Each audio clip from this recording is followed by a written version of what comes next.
Hey there, Benchmarks members. Welcome to a special update edition on Medicaid transformation. I realize that is not exactly riveting for most of you, so I'm going to try to make this as quick and simple as possible. But it is really, really important because there were some major changes that came about in session that we just finished in June. Major changes that came about that are impacting behavioral health as a result of the Medicaid transformation. So, what is Medicaid transformation? In the original legislation, it primarily focused on moving physical health services from a fee-for-service to managed care, like what we've done in behavioral health. In the new legislation, there's a lot more of an impact on behavioral health. So in the new legislation, what they've done is they've created two different types of plans. One is physical health, which is called a standard plan. And the second one is behavioral health, and it's called a tailored plan. To help get all of this clear for you, because I know some people learn by reading, others by listening, some by both, we've put together an overview sheet to try to make this as simple as possible and to map out the tailored plans and the standard plans so that you'll understand what they are. So let's talk about the standard plans first. Who's going to run them? They're going to be run by PHPs, prepaid health plans. These are your big managed care companies. Very likely will be taking these on. An example would be WellCare, United, Blue Cross, Centene. I mean, these are just, there's a handful of folks that will be applying. We don't know who's going to get the contract, but those, it's likely going to be a name that you know that will be taking on the statewide plans. So again, there's 4 of them. And they will be, if you're a consumer, let's say I'm a consumer that is in Asheville, I may be using one of the 4 statewide ones, but if I was another person in the eastern part of the state, I could be using that same one because they are statewide. Just want to keep emphasizing this is very unusual because we're used to our catchment areas on that physical health side, 4 statewide PHPs. In addition to them, there's also something called a PLE, which is a provider-led entity. On the PLE side, there can be up to 12 PLEs in regions. There are 6 regions that have been identified in the state, and then that paper I just mentioned that we have a link on here too, there's a map that shows you where those 6 regions are. In those regions, again, there can be up to 12 PLEs. So we have 4 statewide, 12 PLEs, 16. We're not going to have 16. It's highly unlikely we're going to have 12 PLEs. We will have some, but not likely 12. But if you are doing services that are outpatient or any that are listed for the PHPs or the PLEs, you need to know that you've got the 4 statewide you're going to need to get connected with and get contracts with, and then whoever is your PLE.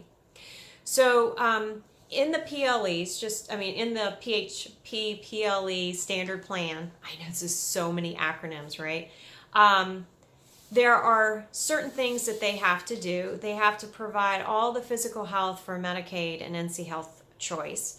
But they also have to cover prescription drugs, long-term services, and supports. And they have behavioral health services, again, that are not provided by the LME MCOs. And I'll talk to you about what those look like in the tailored plan in just a minute. They also are required to do EPSDT on the behavioral health side. Not real clear how that is going to work. They do not serve inmates in prison. They are not doing CAP-C, CAP-DA. There's a whole list of things that are in there that they do not cover. And again, they don't cover the services that the LME MCOs do in tailored plans. So folks have asked, well, when is the standard plan going to get up and running? We don't know, but what I can tell you is this. The RFP for the standard plan is likely coming out the beginning of August. My guess is that the department very much will hope to have the identified PHPs and PLEs towards the end of the year or the beginning of next year. And again, I'm just guessing here because I know the department wants to move on this pretty quickly, that they will want to see these plans up and running by the end of 2019. But it may run a little later than that because there's always things that happen that seem to drag things out. Okay, so now let's move on to the tailored plans because I know those are very important for our folks. So who manages that? That is only open to the LME MCOs. For the first contract period. Now let's talk timing first off. When the standard plans get up and running, again, we don't know exactly when that is, but when the PHPs and PLEs are chosen and their contracts begin, there is a 1-year delay before the tailored plans will start. So then once the tailored plans start, they have a contract period of 4 years. In that contract period, only LME MCOs are able to apply for that contract. And the legislation is written that it is up to 7 tailored plans, no more than 7, but no less than 5. And realizing that if we drop to 5, there is going to be some consolidation. So the tailored plans, if we see a consolidation, which it does allow through the statute, the tailored plans will not look like the existing LME MCO catchment area. So when you think about the timeline again, if we are starting out RFPs on the standard plan in August, hoping to have them by the end of the year, beginning of next year, and then maybe having them up and running hopefully by fall or winter, or at least the end of 2019. Then there's another year, you're talking somewhere around 2020, the end of, before we'd see the tailored plans come up and running. One of the things that is different in the tailored plan from the existing LME MCO is that in addition to covering behavioral health in the tailored plans, they are also required to cover physical health. Now, the LME MCOs will stay the way they are, just doing behavioral health for now, but when the tailored plans come and run through, they will then have to do physical health. When they do the physical health, they're going to receive all the state and federal dollars, Medicaid dollars, for the physical health side, but they have to subcontract out to a PHP that has experience doing physical health to manage the physical health side of their population. So again, they have control of the money, but they are subcontracting that out. In order for them to become, LME MCO to become a tailored plan, one of the things that they have to do is they have to apply. There is also a requirement that they have to have a readiness assessment. If they don't pass the readiness assessment, they can't move forward in their application. So there is a process to determine who within the LME MCOs will be able to apply to be a tailored plan. Now, at the end of the 4-year first contract period, the tailored plans then open up beyond LME MCOs. The LME MCOs who are doing the tailored plan can apply for another contract period, but it also opens up to nonprofits. So nonprofit companies will be able to compete with the LME MCOs in order to have a tailored plan. Now, I've had a lot of questions about details on how this is going to roll out and work. Here's what I'll tell you. There's a bunch of questions that are literally in the legislation about how this is going to work. And there was a directive for the department to answer these questions in a report. But here's where the rub was. The bill didn't pass until June 15th, and the way the legislation was written is the department had to have a report back on the questions by June 22nd. Clearly, they did not have enough time. So we've also created a link for the report that the department put out. But what I will tell you, it's a lot of vagueness, and totally understandable why it is, because they just had a really short turnaround time. The other piece of that is a lot of these questions very likely are going to require changes, legislative changes, to be able to come up with a viable answer. 122C is likely going to change.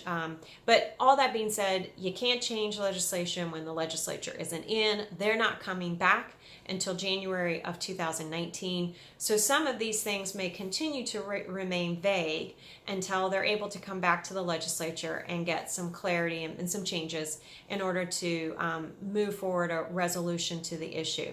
I do want to mention that one of the questions I've gotten is around foster care. Foster care is not identified in this bill as in either tailored plan or standard plan. The way the legislation reads is it directs the department that they put them either in tailored plan or specialty plan, meaning they could have a statewide specialty PHP plan that would manage just the foster children. The reason this has been an issue is because children who are in foster care tend to be very transient, and there's been challenges in the past where if a foster child moved from one LME catchment area to another LME MCO catchment area, they were not able to continue to receive seamless services, and their behavioral health needs weren't being met. And so there was a real emphasis that they had to make sure that whatever plan was put in for those kids, that it was one that addressed the fact that they were so transient. And so it directs the department to come up with that. So all this being said, there's a bunch of things in here that are still really fuzzy. There's a whole series of questions. The legislature came to an agreement that they could not agree on a bunch of stuff, and they moved it over to the department and said, we need you to come up with recommendations to bring back to us. We're not going to just let you have carte blanche to fix it, but we want to give you authority to look this through, come up with recommendations and bring them back to us, and then we can decide how we want to move forward with the plan. I really encourage you to look through the attached paper. That's the overview. I've tried to simplify it as much as possible. This is pretty complicated stuff.